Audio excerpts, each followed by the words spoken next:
이 주일 예배를 통해 우리에게 주신 하나님의 말씀은 우리 시편 1편 1절에서 6절 말씀입니다. 구약 성경 805면에 있습니다. 시편 1편 1절에서 6절 말씀 우리 구약 성경 805면에 있습니다. 우리 한 절씩 우리 교독하도록 하겠습니다.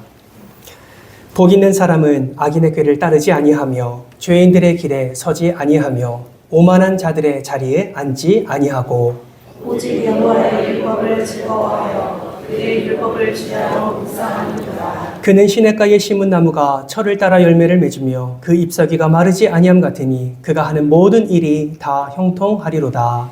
악인들은 그렇지 아니하며 오직 바람에 나는 겨와 같도다. 그러므로 악인들은 심판을 견디지 못하며 의인들의 모임에 들지 못하리로다. 무릇 의인들의 길은 여호와께서 인정하시나 악인들의 길은 망하리로다. 아멘. 지난 한 주 잘 지내셨습니까? 잘 지내셨습니까? 예. 하나님의 은혜를 충만히 누리신 줄 믿습니다. 그 기쁨을 가지고 우리 앞뒤좌우 이렇게 인사하겠습니다. 샬롬 샬롬 반갑습니다. 지난 한 주간도 너무너무 수고 많으셨습니다. 인사하겠습니다. 예, 너무너무 수고 많으셨습니다. 우리 한 번 더 인사할 때 이렇게 인사할까요? 새해 복 많이 받으시기를 축복합니다. 아멘. 네, 하나님이 베푸시는 놀라운 복을 충만히 누리시기를 주님의 이름으로 축복합니다. 한 어린아이가 목사님에게 퀴즈를 냈습니다. 목사님, 5 빼기 3이 뭘까요? 목사님은 아이가 넌센스 퀴즈를 내는 것 같아서 글쎄 잘 모르겠는데 라고 대답을 했습니다. 그랬더니 아이가 이렇게 대답하는 거예요. 목사님, 5 빼기 3은 2예요. 그래서 그 아이한테 뭐야? 라고 목사님이 대답을 했습니다. 그러더니 아이가 이렇게 설명을 하는 거예요. 목사님, 사람을 오해했을 때는 그 사람의 입장에서 3번만 생각하면 그 사람이 이해가 된대요. 5 빼기 3이 2라는 것을 아이가 그렇게 풀이해서 설명을 했습니다. 목사님이 이야 기가 막히다. 어떻게 그런 생각을 했냐. 그랬더니 아이가 신이 나서 또 질문합니다. 목사님, 그러면 2 더하기 2는 뭔지 아세요? 목사님이 대답합니다. 당연히 4지. 맞아요. 근데 뜻이 뭔지 아세요? 뭔데? 아이가 또 설명합니다.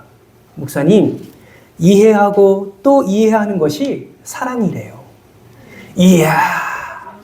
아이가 또 신이 나서 묻습니다. 목사님, 그러면 4 더하기 4는 뭔지 아세요? 8이지. 그럼 그 뜻은 뭔지 아세요? 몰라. 아이가 신이 나서 설명합니다. 사랑하고 또 사랑하면 팔자가 고쳐진대요. 사랑하는 성도 여러분, 구정 명절이 다가옵니다.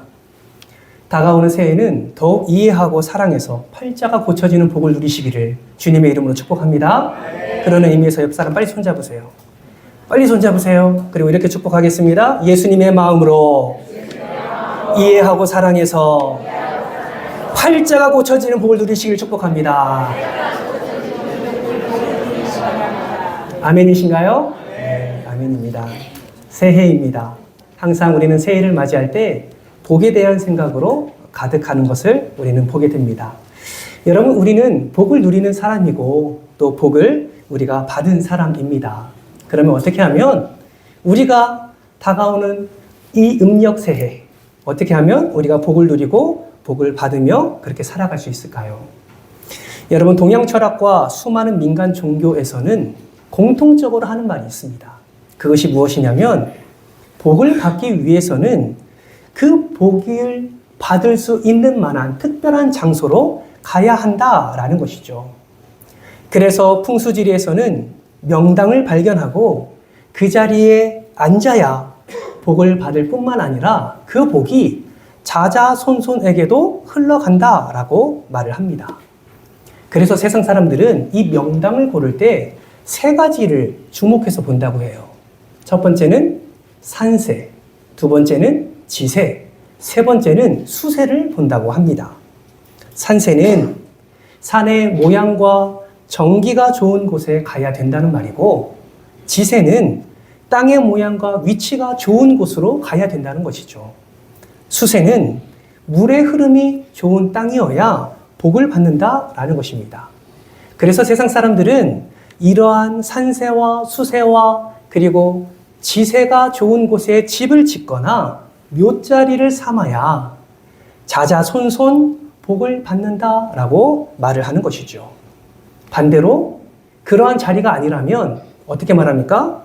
집안에 흉흉한 일들이 끊이지 않는다라고 세상은 말을 합니다.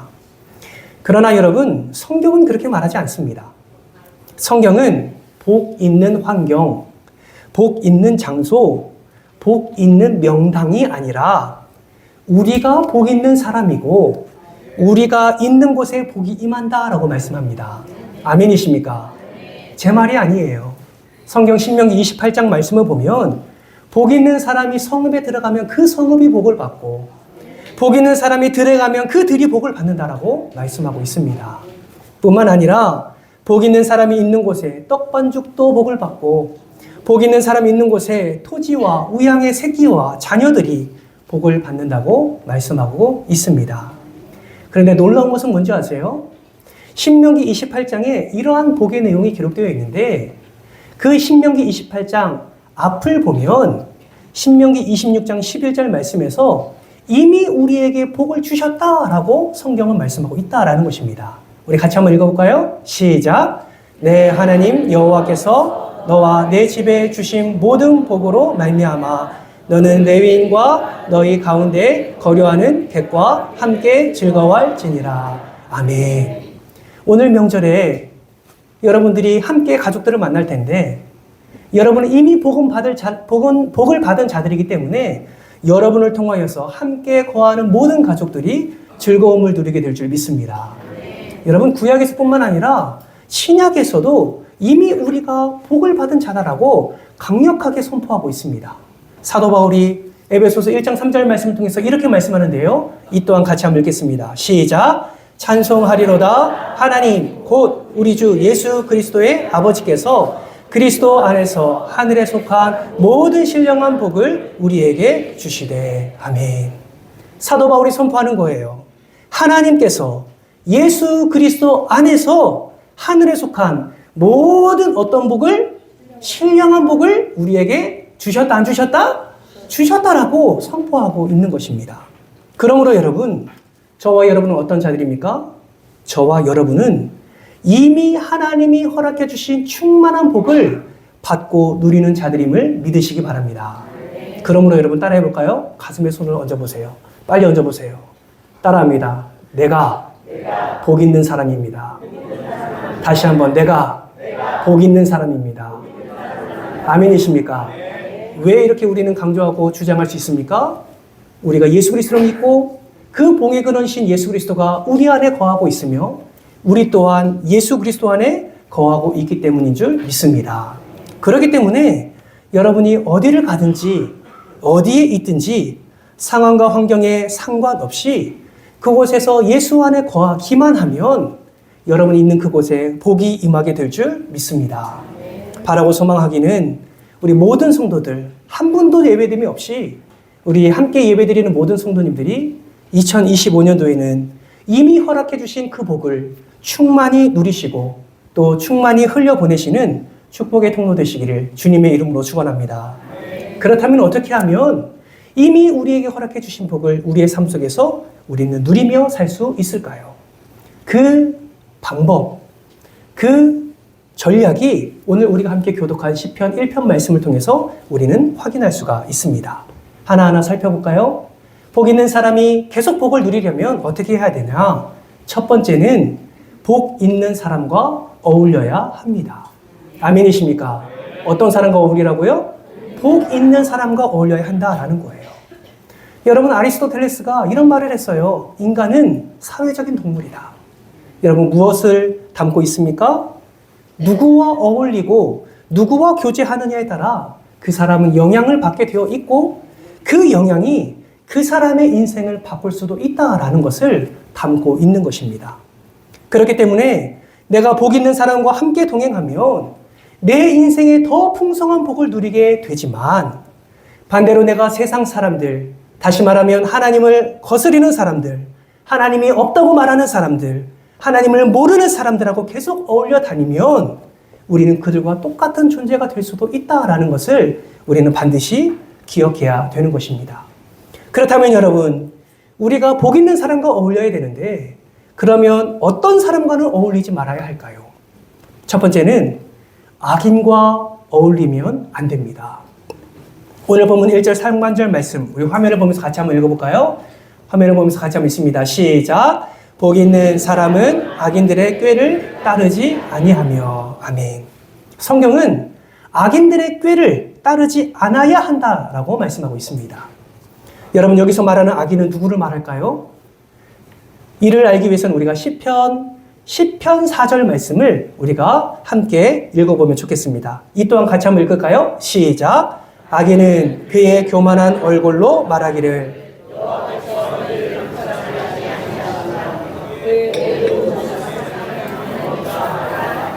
아멘.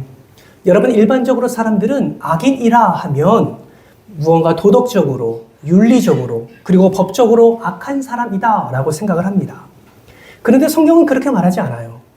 성경이 말하는 악인은 하나님이 없는 인생, 하나님의 존재를 인정하지 않는 인생을 악인이다 라고 말하고 있습니다. 그래서 악인은 어떠한 삶을 삽니까?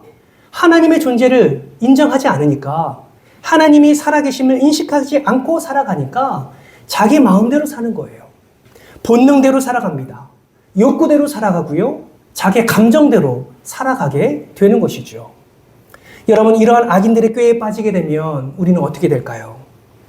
나에게 허락해 주신 그 복, 하늘의 모든 신령한 복뿐만 아니라 이미 내 삶 속에 우리의 가정에서 누릴 수 있는 그 놀라운 복을 우리는 누리지 못하고 그들과 똑같이 하나님의 존재를 인식하지 못하고 내 마음대로, 내 본능대로, 내 욕구대로, 내 감정대로 그렇게 죄를 범하며 살아갈 수밖에 없게 되는 것입니다. 여러분 기억하세요. 하나님은 지금도 살아계십니다. 여러분 잊으시면 안 돼요. 우리가 예배 드리는 이 공간에도 하나님이 임재하고 계십니다. 아멘이십니까? 왜요? 두세 사람이 모인 곳에, 내 이름으로 모인 곳에 내가 너와 함께 하겠다고 하나님께서 말씀하셨기 때문입니다. 그렇기 때문에 살아계신 그 하나님, 내 삶 속에서 세밀하게 감찰하시는 그 하나님을 우리는 반드시 기억하면서 하나님이 없다 말하는 자, 하나님을 거스르는 그 악인들을 우리는 절대로 어울려서는 안 됩니다. 두 번째는 복 있는 사람은 죄인들과 어울려서는 안 됩니다. 여러분, 죄인의 길에 서야 됩니까? 서지 말아야 됩니까?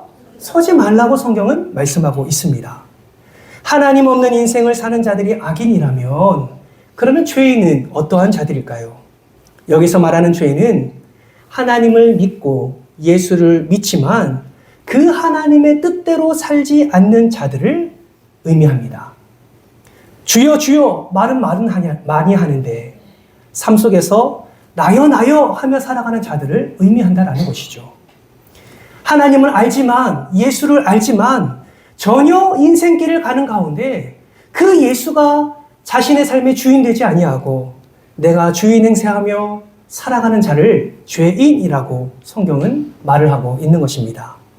그럼 여기서 말하는 죄는 무엇을 말할까요? 여러분, 죄는 원어로 보면 하타라는 단어를 쓰는데 영어 성경에는 miss the way라는 단어로 표현합니다. 무슨 말이냐? 올바른 길에서 벗어나는 것이 죄라고 설명하는 거예요. 다시 말하면 정도에서 벗어나는 것이 죄라고 말하고 있습니다. 여기서 말하는 정도는 무엇을 의미합니까? 죄는 하나님이 우리에게 말씀하신 그 바른 길, 그 정도에서 벗어나는 것이 죄다라고 성경은 말씀하고 있다라는 것이죠. 여러분, 저와 여러분은 예수님을 믿습니다. 아멘이십니까? 그래서 이 말씀이 하나님의 말씀임을 우리는 믿습니다. 하나님의 계시임을 우리는 믿습니다.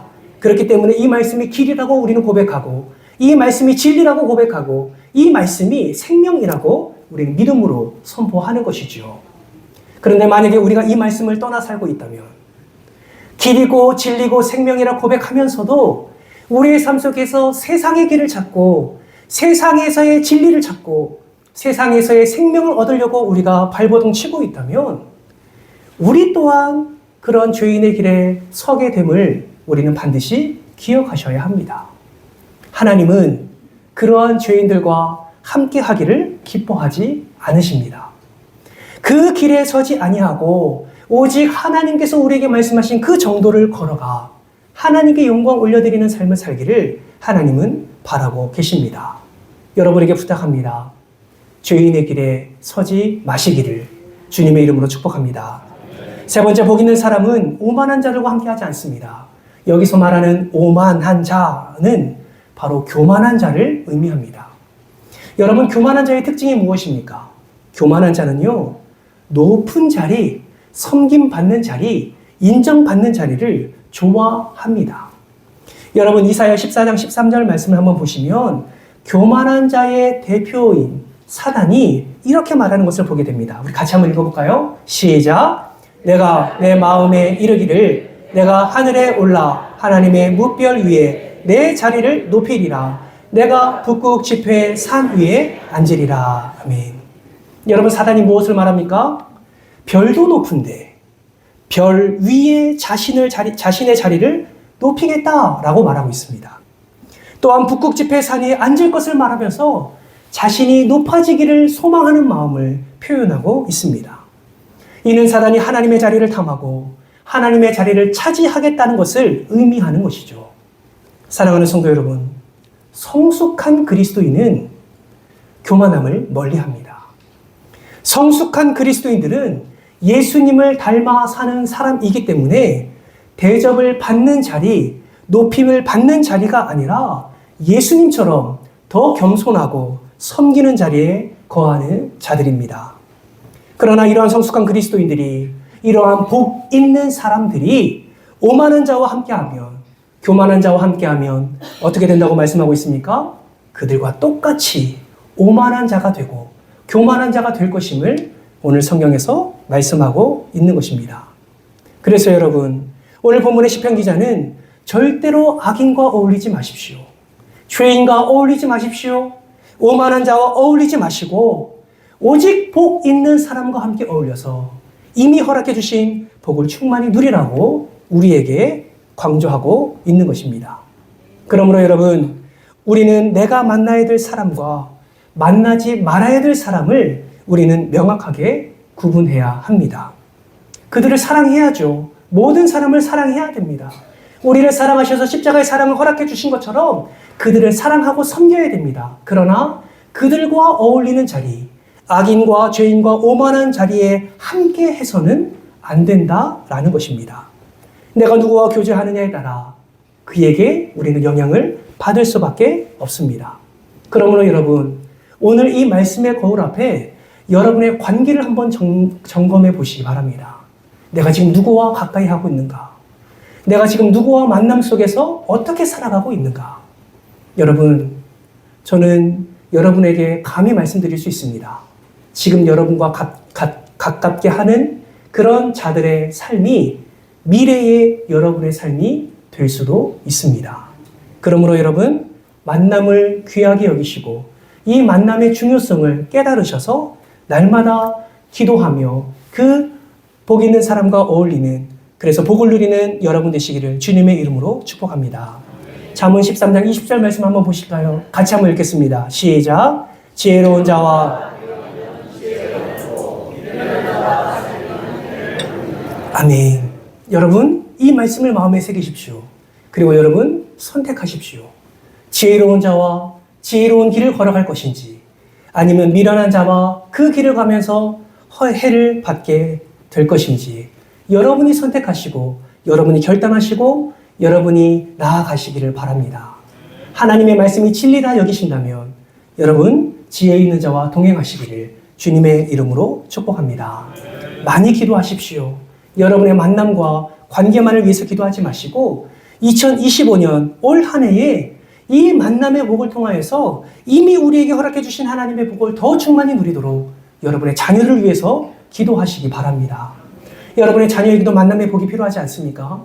학생이라면 믿음의 교사를 만나기 위해서 기도하십시오. 학생이라면 주변 학교 친구들에게 많은 친구들이 있을 터인데 그 중에 함께 믿음 생활하는 친구를 만날 수 있도록 또 자녀가 더 성숙한 그리스도인, 복 있는 사람이 되어 그 복을 흘려보내는 자녀로 세워질 수 있도록 여러분 기도하시기를 주님의 이름으로 축복합니다. 우리가 계속 복을 누리려면 어떻게 해야 될까요? 두 번째는 말씀의 기준대로 우리는 살아야 합니다. 우리 2절 말씀 우리 같이 한번 읽어볼까요? 함께 2절 말씀 있습니다. 시작. 오직 여호와의 율법을 즐거워하여 그의 율법을 주야로 묵상하는도다. 아멘. 여러분, 여호와의 율법을 즐거워한다라는 것은 무엇을 의미할까요? 이 말씀을 원어를 직역해보면 이런 의미입니다. 오직 여호와의 율법을 그의 기쁨으로 삼는다라는 의미를 가지고 있습니다. 이는 마치 사랑하는 연인을 간절히 찾고 그 사람을 기뻐하는 것처럼 하나님의 말씀을 가까이 하고 그 말씀을 보는 것을 기뻐한다라는 의미가 있다라는 것입니다. 여러분, 말씀을 가까이 하고 보는 것이 왜 기쁨이 될까요? 그 이유는 말씀을 읽다가 그 말씀의 분명한 뜻을 이해하고 깨닫게 되기 때문에 그렇습니다. 그러면 말씀을 읽는 것이 너무너무 재밌고 또 그것을 깨닫는 순간 꿀송이를 먹는 것보다 더 달콤한 경험을 하게 되는 것이죠. 저는 이러한 경험을 참 많이 했습니다. 여러분, 우리가 1년에 1독 결단을 많이 했었죠. 그렇죠? 지금도 그 1독을 향하여서 우리가 말씀을 읽는 분이 계신 줄 압니다. 여러분, 보통 1독하면 하루에 3장, 주일에 5장, 이렇게 기준을 세워서 읽지 않습니까? 저도 언젠가 그러한 기준에 따라 매일매일 말씀을 가까이 하려고 노력한 적이 있었습니다. 목사 되기 전에요. 그런데 하루에 3장 읽어야 될 분량이지만 말씀을 읽다 보면 그 3장이 5장이 되고 10장이 되고 1시간이 되고 4시간이 되고 이렇게 끊임없이 그 자리에 앉아서 말씀을 읽고 그 은혜를 누리는 경험을 저는 너무 많이 했습니다. 여러분, 3장만 읽으면 되는데 굳이 왜 그 오랜 시간 동안 그 자리에 앉아서 말씀을 집중하며 읽었을까요? 여러분, 그 말씀이 즐거웠기 때문에 그렇습니다. 그 말씀을 읽으면서 기쁨을 누렸기 때문이지요. 여러분, 왜 기쁨을 누립니까? 그 이야기, 그 스토리가 재밌어서 그렇습니까? 그런 것이 아니에요. 여러분, 성경책은 세상의 책과 다릅니다. 하나님의 감동, 성령님의 감동으로 쓰여진 책이 바로 이 성경인 줄 믿으시기를 바랍니다. 이 성경을 읽다가 기쁨을 누린다는 것은 성령 하나님께서 우리의 닫힌 문을 열어주셔야, 우리의 영안을 열어주셔야 성경의 말씀을 깨닫게 하시고 이해되게 하시는 그 은혜가 있어야 우리는 말씀을 읽는 기쁨을 누리게 된다라는 것이죠. 그래서 여러분, 종교개혁가 마틴 루터가 이런 말을 했어요. 우리 같이 한번 읽어볼까요? 시작. 성경 읽기 전, 또 말씀을 듣기 전 가장 먼저 성령님의 조명하심을 구하고 기도하라. 그렇습니다, 여러분. 우리가 말씀을 읽을 때, 또 말씀을 들을 때 우리가 기도하는 이유가 무엇입니까? 내 힘과 내 노력과 지혜로 말씀의 깨달음에 나아갈 수 없기 때문이지요. 성령님의 조명하심이 있을 때에만 우리는 그 말씀의 기쁨을 누리게 되는 것입니다. 그러므로 여러분, 말씀을 기준 삼는 삶이 무엇인지 아십니까? 이 말씀을 붙드는 삶인데, 이 말씀을 깨닫는 삶인데, 이 말씀을 살아내는 삶인데, 여러분, 말씀의 기준 삼고 살아가기 전에 우리가 반드시 해야 될 것은 먼저 하나님 앞에 엎드려서 기도하는 거예요. 이렇게 기도하는 겁니다. 주여, 이 말씀을 읽을 때 내 영안을 열어 주시옵소서. 주여, 말씀을 들을 때에 성령님의 조명하심에 은혜를 허락하여 주옵소서. 말씀을 깨닫게 하시고 말씀을 살아내게 하여 주옵소서. 이런 기도와 간구, 그리고 말씀을 가까이 하는 그런 삶의 자리로 나아가게 될 때에 이미 우리에게 허락해 주신 하나님의 놀라운 복을 우리는 더 충만히 누리게 될 줄 믿습니다. 또 언제 이런 기쁨을 누립니까? 묵상할 때에 이 기쁨의 은혜를 누리게 된다라는 거예요. 여러분, 묵상은 영어로 meditation이라고 합니다. 이 말을 라틴어에서는 약이라는 의미로 사용한다고 합니다. 그래서 메두켈리스라는 이 파생된 용어에서 이러한 묵상이라는 단어가 나왔다고 해요. 여러분, 묵상에는 힘이 있습니다. 마치 약을 먹으면 몸이 회복되고 몸이 치료되듯이 말씀을 묵상하면 우리의 영혼이 치료가 되는 것입니다. 그렇다면 여러분, 묵상이라는 것이 도대체 무엇을 의미하는 것일까요?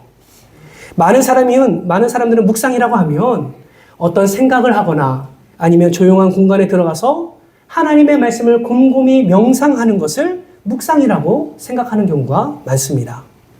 그런데 사실 이스라엘 백성들이 묵상하는 모습을 보면 전혀 그렇지 않다는 것을 우리는 확인할 수가 있습니다.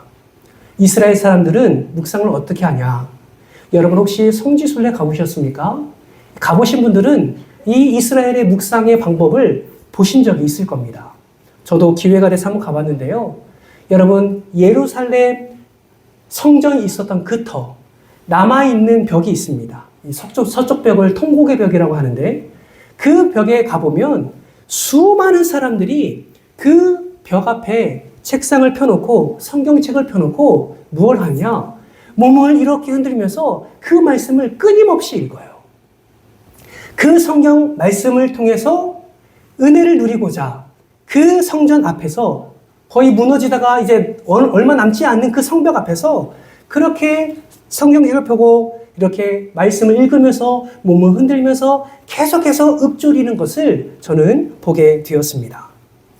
이스라엘 사람들이 묵상, 히브리어로 하가라고 하는데 하가는 계속해서 소리를 내면서 읊조리는 것을 말하는 것이에요. 여러분, 왜 묵상을 하는데 조용히 하는 것이 아니라 소리를 내며 계속 읊조리면서 몸을 이렇게 흔들면서 그렇게 그들은 묵상하는 것일까요? 확인해 보니까 그들이 몸을 흔드는 이유는 자기가 읽고 자기가 묵상하는 그 말씀이 이해되고 깨달아져서 내 심령 가운데 차고 넘치는 은혜를 허락해 달라는 사모함으로 그렇게 몸을 흔들면서 읊조린다는 것을 확인할 수가 있었습니다. 사랑하는 성도 여러분, 묵상을 하면, 읊조리면 말씀을 마음에 새기고 말씀의 심령이 충만히 채워지는 것을 경험하게 되면 하나님께서 그 묵상을 통해서 우리의 삶 가운데 충만한 은혜를 부어주신다라고 성경은 말씀하고 있습니다. 그래서 다윗도 이런 고백을 하는 거예요. 시편 119편 48절 말씀 우리 같이 한번 읽어볼까요? 시작! 또 내가 사랑하는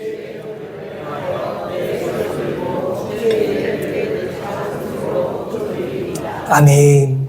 사도 바울은 다윗은 손을 들고 읊조렸다라고 성경은 말씀하고 있습니다. 왜요? 그 말씀이 자기의 심령 깊숙한 곳에 능히 채워지기를 소망하는 마음으로 그렇게 했다라는 것이죠.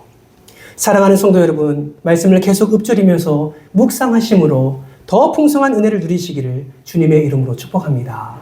여러분, 말씀을 즐거워하고 그렇게 가까이 하고 성령님의 조명하심을 간구하며 그 묵상을 통하여 주님 앞에 나아가면 우리가 어떤 은혜가 임하는 줄 아십니까?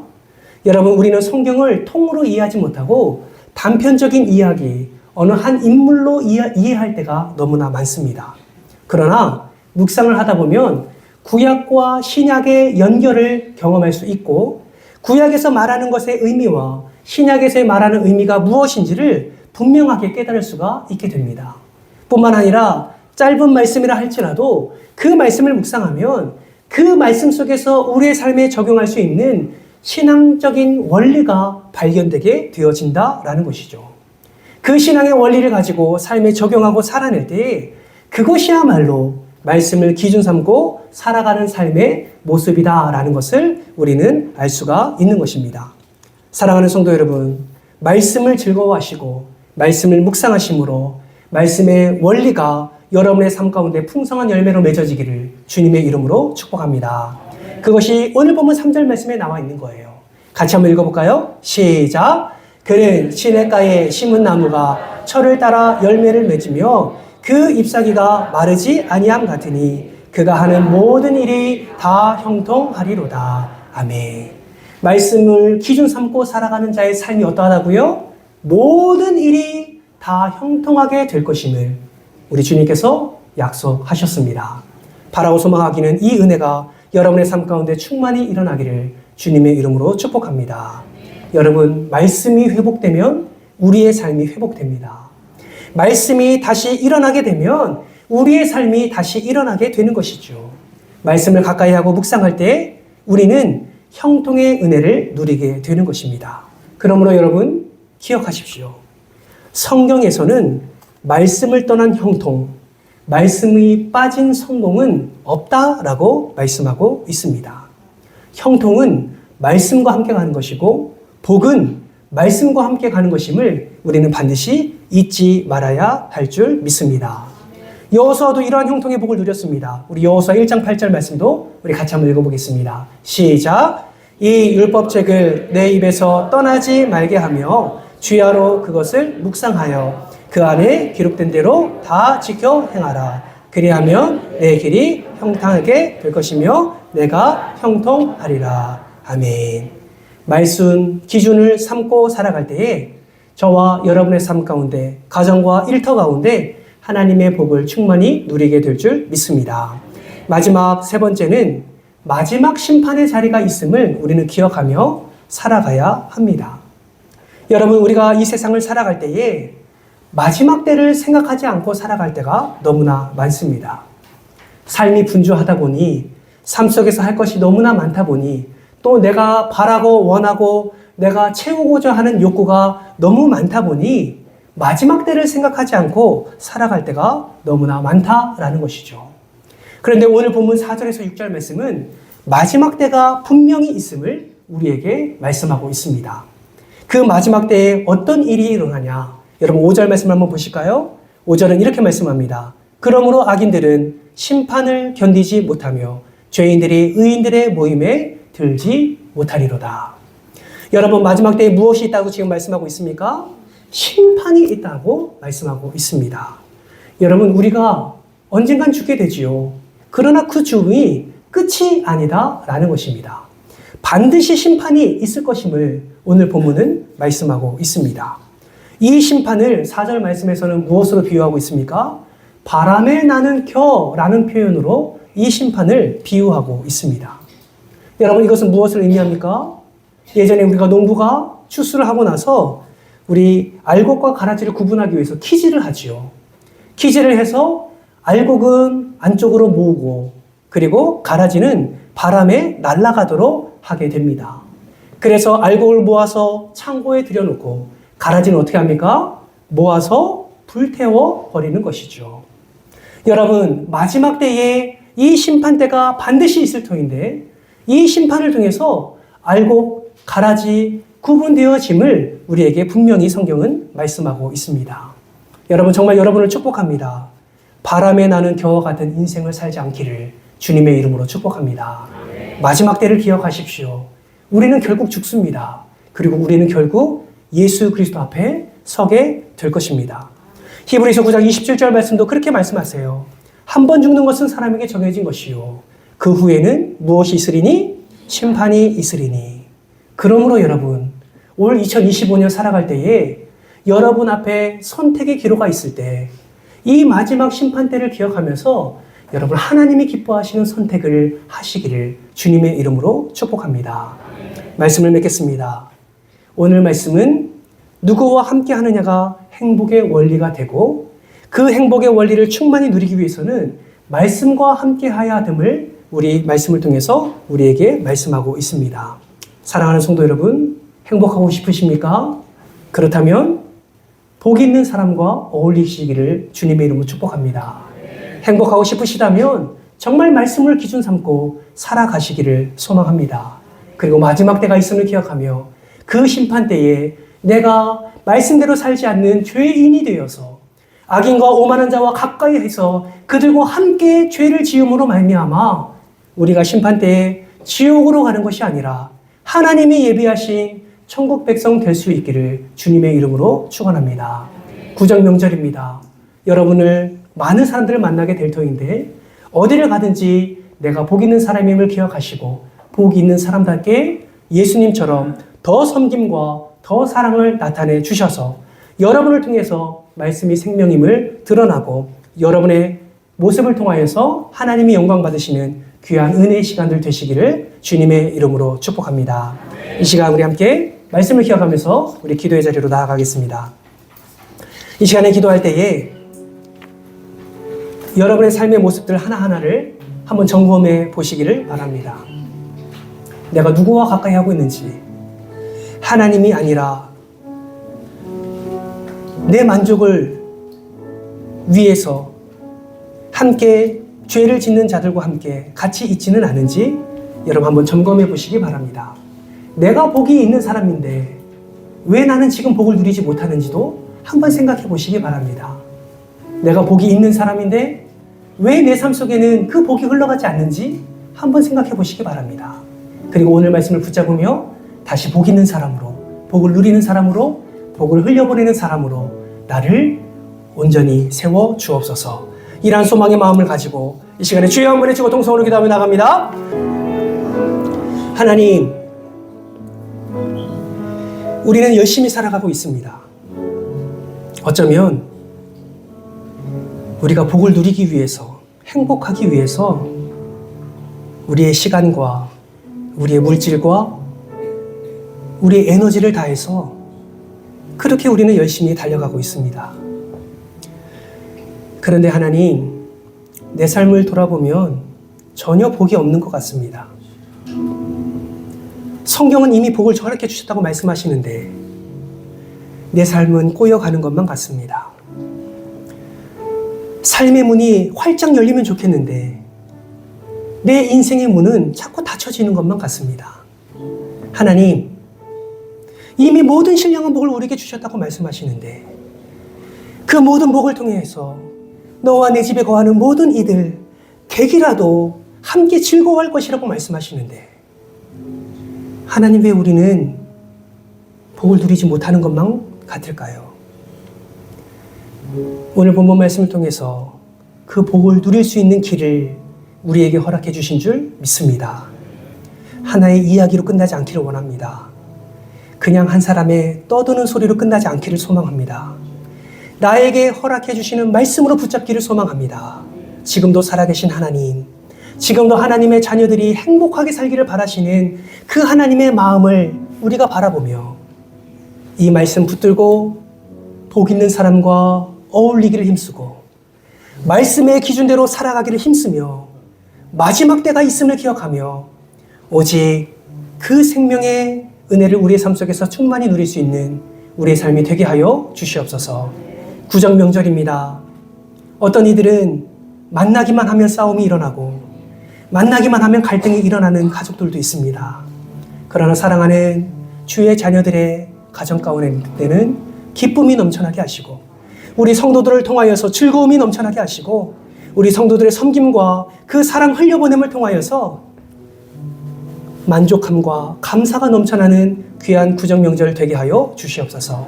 이번 한 주간도 주님의 은혜 가운데 살아가는 우리 모두가 되게 하여 주옵소서. 감사드리며 예수님의 이름으로 기도드리옵나이다. 아멘.